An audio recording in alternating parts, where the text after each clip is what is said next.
maintenant, je vais parler un peu du port autonome de Lomé. Et ça aussi, ce sont nos frères de la diaspora qui m'ont interpellé pour que je puisse parler d'un certain nombre de choses qu'ils trouvent exagérées qui se passent aujourd'hui au port autonome de Lomé. Nous ne pouvons pas avoir ce joyau, nous ne pouvons pas disposer d'un port à Lomé et ne pas en profiter. C'est-à-dire, je parle des Togolais en général.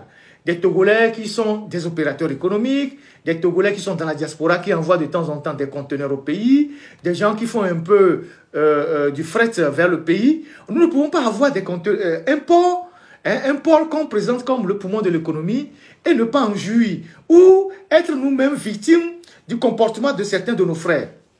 Alors, qu'est-ce qui se passe? Il se passe que, selon les informations que j'ai reçues de plusieurs compatriotes de la diaspora et même au pays, que chaque année, le gouvernement fixe à l'OTR des objectifs à atteindre. On peut dire que l'OTR doit faire 1000 milliards ou bien 900 milliards d'impôts. Et la grande partie de ces taxes-là, c'est au port qu'on les prend.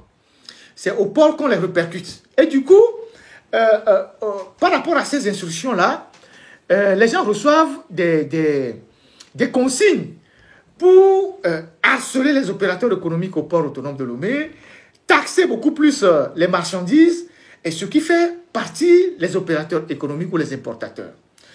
Alors, un compatriote m'a dit qu'il a l'habitude d'envoyer chaque année, il fait des conteneurs, ceux qui sont dans le milieu savent de quoi il s'agit, il fait des conteneurs qu'il envoie à Lomé, des conteneurs remplis d'un peu de tout, voiture, la nourriture et tout ça. Parfois, les nourritures, c'est pour la maison, les vacances et tout ça.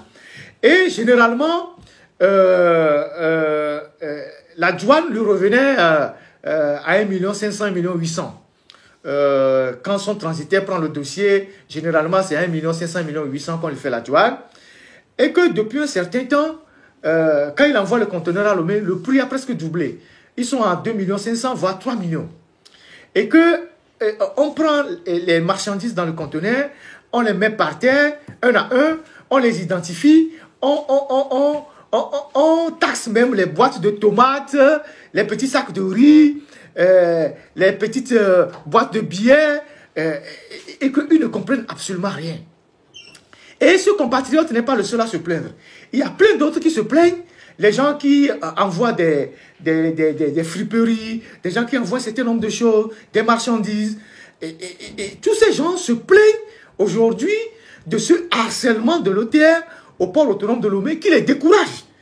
C'est vrai que les affaires du port autonome de Lomé, la grande partie des affaires viennent des pays du Sahel qui font passer leurs marchandises par notre port. Mais il y a aussi nos citoyens, il y a aussi nos frères, nos compatriotes qui sont nombreux aujourd'hui dans la diaspora, qui de temps en temps envoient des conteneurs de marchandises au pays.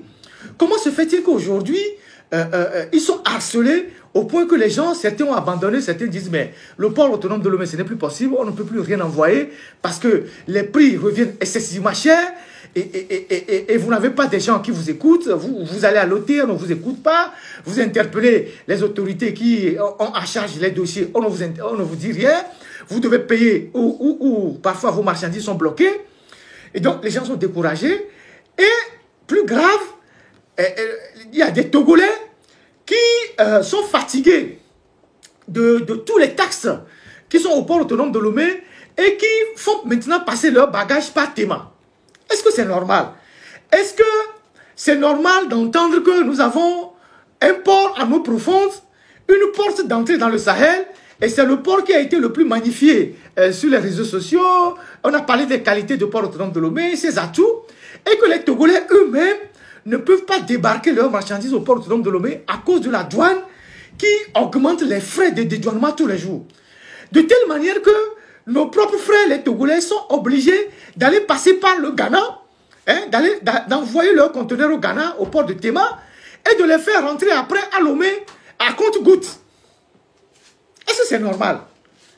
Nous avons un port autonome qui ne profite pas aux citoyens à cause de tous les taxes de l'OTR et de la douane.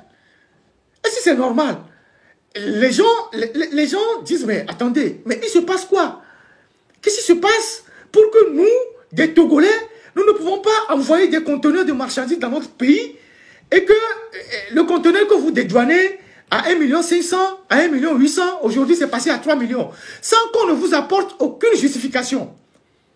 Les douaniers vous harcèlent, sans oublier que certains douaniers eux-mêmes, ils se servent dans les marchandises. Celui-ci voit quel carton de vin ou de champagne, dit bon chef, moi je prends ça, il met ça sous son aisselle. L'autre prend un vélo, il dit bon ça c'est pour mon enfant. L'autre prend une canette de billets, il garde ça pour lui. Bon ça ne rentre dans aucun calcul. Mais après ça, on vous tend un état des lieux qui revient excessivement cher, qui coûte les yeux de la tête. Et vous voulez que les Togolais continuent d'envoyer des marchandises dans leur pays. Vous avez une diaspora qui contribue à plus de 18% du PIB. Ça, ce sont les chiffres de la Banque mondiale. L'argent que la diaspora envoie au pays, pas seulement la diaspora en Occident, la diaspora dans toute l'Afrique est en Occident. Tous les Togolais qui sont dehors, selon les chiffres répertoriés par la Banque mondiale, l'envoi des fonds au pays contribue à plus de 18% du PIB. Vous imaginez ce que c'est? 18% du PIB, maintenant sans compter tous ceux qui envoient les bagages, les marchandises et tout ça. Et vous prenez des taxes exorbitantes pour décourager cette force financière qui est dans la diaspora. C'est pas possible. Dans les autres pays, on prend des mesures pour attirer la diaspora. On prend les mesures pour impliquer la diaspora. Au Togo, on prend des mesures pour... C'est comme le régime a toujours besoin d'argent, donc c'est sur la diaspora qu'on se déverse.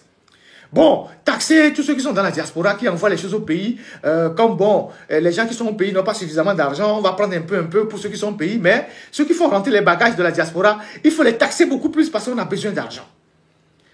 Et les gens sont fatigués. Comment des Togolais peuvent envoyer des marchandises au port de Tema et les récupérer derrière par les frontières terrestres? C'est pas possible.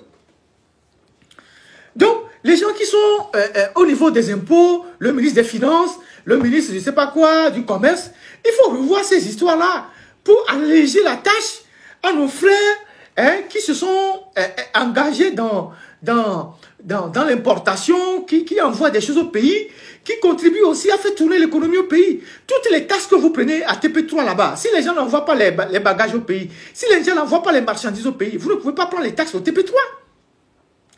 Vous ne pouvez pas prendre tous les taxes que vous prenez au TP3.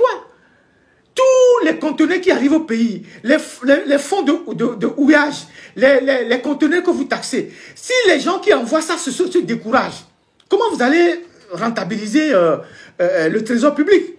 Donc, il faut revoir les prix à la baisse. Arrêtez d'harceler les importateurs. Il n'y a pas que la diaspora qu'on harcèle. On harcèle même les importateurs. Au point qu'aujourd'hui, les gens s'en vont au Ghana, en Côte d'Ivoire, les gens partent au Bénin. Même le Bénin qui a aujourd'hui des difficultés avec le Niger, les gens préfèrent aller déverser leurs bagages